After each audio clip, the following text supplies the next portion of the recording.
Batulero tsy hantiako matao zao tsy no perte. Bevata tsy lantsy. Hainao le mijanonao resaka mivavako mivola. Tonga de lakile aloha lafa anareo hilaindray henany io. Manahira. Ety mana contrôle. Ty volo ity manao sara vinala io. Papier-nao. Ay ty ahitako papier. Ino tsy ahitanao papier-nao? Motonalika zany raha io. Pourquoi?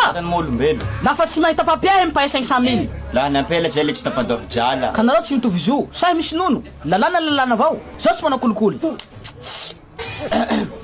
Ka dralako toy 25 avao. Mba bao hantiako. Toy koa drala zao. Zaho koa ka zao fan zao. Tika dimanjato fa 25 zao. Ampole postinao drala ty tsy voambonoeka. Barambesaka toy. Dafa zay de zay. Teto tsy manao kolikoly.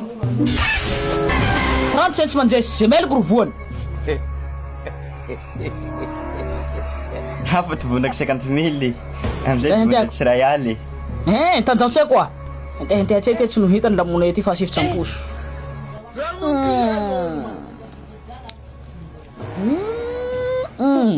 Anjeny.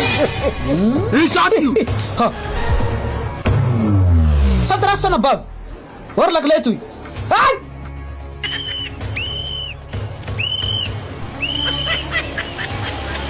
Tsy hahaso anao. Mandeha vavanao lafa loha ao. Adika rety. Mantsika vogat lera sy manodidina. Soirée référent 31 décembre 2025. Zay atao amin'ny Baraveso enfance école Justadin. Harivariva io à partir de 22h. Zay rahantsika amin'ny Avetsy Bibdia. Dom Zemclan. Zata halina avao koa Vendetta.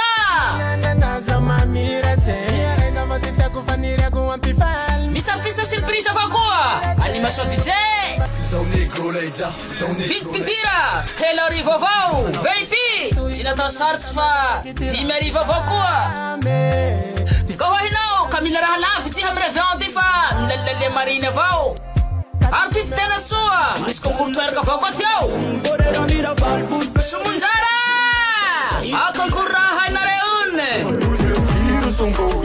Sa première raha io mahas 10 000. Jala biby zay sady jala réveillon.